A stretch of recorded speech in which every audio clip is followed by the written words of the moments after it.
Bom dia a todos, um prazer estar aqui hoje presente para falar com vocês sobre a apneia do sono e arritmias cardíacas. Essa é talvez o documento mais recente sobre a arritmia mais relevante para nós, emitido pela Sociedade Europeia de Cardiologia em 2020. São as diretrizes de fibrilação atrial, de conhecimento de todos os presentes, imagino. E, na ocasião, em agosto de 2020, quando esse documento foi lançado, essa médica Van Gelder, que é uma das coordenadoras do documento, foi entrevistada e ela fez, quando perguntada acerca de quais são os maiores desafios atuais do ponto de vista populacional para controle da epidemia crescente de fibrilação atrial, essa é o mapa de incidência de FA no mundo hoje, ela respondeu de uma forma bem sucinta e ela não fez menção nem a drogas antiarrítmicas novas que pudessem surgir e nem a técnicas de ablação ou materiais mais sofisticados que a gente possa usar. Ela falou simplesmente que o que temos que fazer é modificar fatores que são passíveis de mudança e ela delineou dois especificamente que ela achou os mais relevantes, que são a obesidade e a apneia do sono. Então, isso na medida em que a população aumenta de idade, a prevalência de idosos é mais alta, esses fatores modificáveis são cada vez mais incidentes, se acumulam, e isso está por trás do aumento da incidência e prevalência na população geral. Então, vamos saber aqui o que a gente conhece e o que a gente desconhece sobre a apneia do sono e sua relação com as arritmias e a fibrilação atrial especificamente. Esse é o mapa, o Dr. Luciano já acabou de mostrar, um mapa muito parecido da prevalência da apneia do sono no mundo hoje. É muito parecido com esse que eu mostrei para vocês agora há pouco.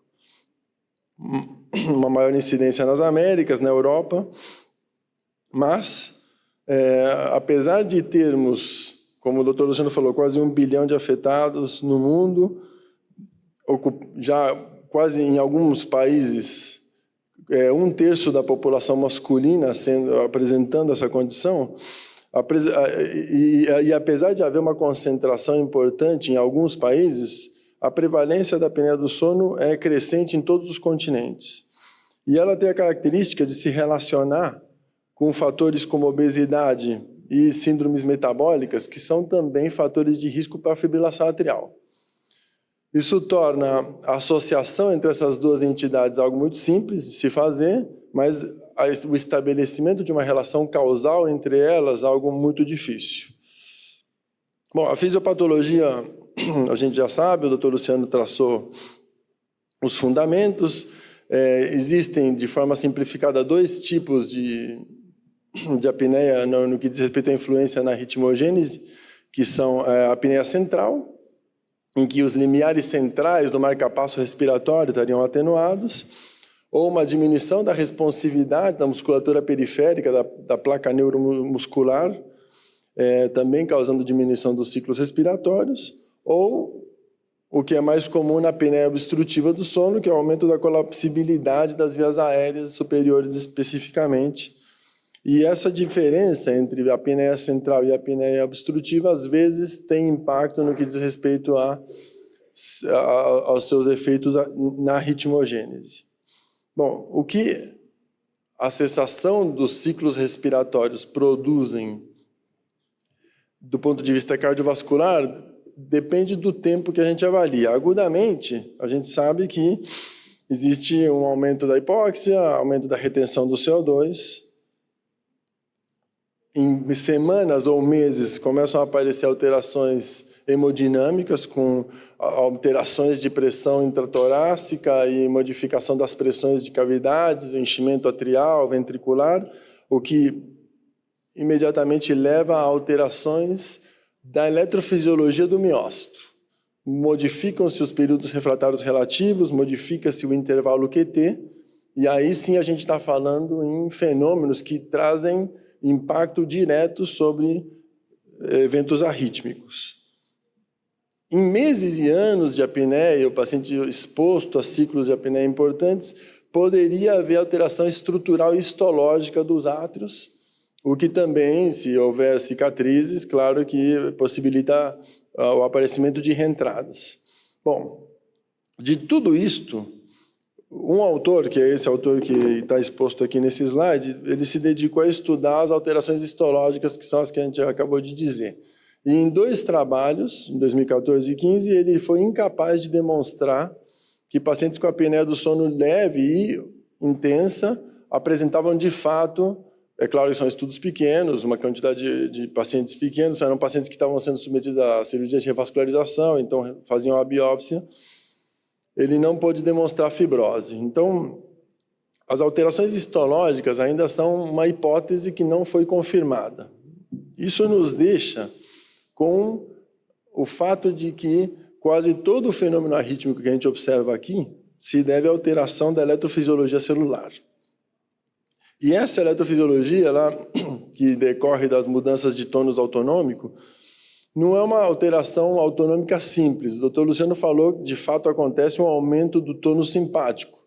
Mas, junto com isso, existem flutuações de parasimpático associadas a esse aumento do tônus simpático que podem ser disfuncionais e podem ser intermitentes. O que leva a diversos fenômenos no potencial de ação celular. O primeiro é uma variação do período refratário. Existem momentos de encurtamento e prolongamento dos períodos refratários relativos, e isso acontece às custas de uma heterogeneidade desse fenômeno. Aumenta a dispersão da refratariedade, inclusive entre o endocárdio e o miocárdio, como a gente pode ver nessa figura. E esse fenômeno de aumento da dispersão favorece o aparecimento de reentradas funcionais. Também temos aparecimento de pós-potenciais, que são o fundamento do mecanismo de atividade deflagrada, que causam atividades repetitivas, que também podem provocar o aparecimento de focos ectópicos, e isso a gente vai ver na prática clínica. Por fim, a gente tem momentos prolongados de encurtamento de períodos refratários, o que diminui o gap de excitabilidade das reentradas, torna as reentradas mais estáveis, e isso poderia fazer com que arritmias autolimitadas se tornassem formas mais sustentadas e persistentes. Então, o que a gente observa na prática clínica, no consultório, que deve ser do dia a dia de todos os pacientes que a gente vê com apneia do sono, são essas apresentações aqui. A gente pode ver pausas importantes, como essa, uma pausa sinusal, a gente pode chegar até meio minuto, 1 minuto, em casos extremos, ou bradicardias decorrentes de bloqueio AV. Também podemos ter arritmias ventriculares complexas, o que, inclusive, para alguns, levanta a suspeita de que isso possa trazer aumento do risco de morte súbita em cardiopatas. E, lógico, o aparecimento de ectópicos atriais, que, com acoplamento crítico, podem causar períodos de atividade fibrilatória, como a que a gente vê aqui. Então, o que os estudos clínicos mostram de fato para nós? E o Dr. Luciano já falou que existem algumas limitações para as evidências clínicas que a gente tem acerca desses casos. Bom, esses são os estudos que mostraram a associação entre fibrilação atrial e apneia do sono. A gente pode ver que a maioria deles mostra que existe de fato uma relação. Pacientes com apneia têm maior incidência de fibrilação atrial. E observem vocês que não são estudos pequenos, alguns têm vários milhares de pacientes acompanhados. Mas são estudos de uma qualidade menor, eles não têm nenhum estudo randomizado controlado aqui, são estudos observacionais, prospectivos ou retrospectivos. Confirmam uma suspeita que é forte, existe uma associação clara. Também existe uma associação evidente entre pacientes com apneia e risco de arritmias ventriculares e morte súbita, especialmente em pacientes com IC, e também a ausência de estudos randomizados bem estruturados aqui. E, por fim, uma associação também entre as as diversas formas de apneia e as bradicardias. Agora, o paradoxo, a questão de difícil interpretação para nós, que trabalhamos com apneia e arritmias, é como lidar com isso, porque esses dados que estão nesse slide são os que trazem a maior dificuldade interpretativa. Vejam que os primeiros estudos que estão aqui, que são os mais recentes, não foram capazes de demonstrar uma melhora na incidência ou uma redução da recorrência da fibrilação atrial quando nós iniciamos o tratamento com CPAP. Outros estudos anteriores conseguiram mostrar, os que estão abaixo nessa tabela, conseguiram demonstrar alguma melhora. Mas justamente os que estão sublinhados aqui, que são os mais recentes, são aqueles que foram realizados de forma estruturada, são estudos randomizados, controlados, e, portanto, seria uma evidência mais forte.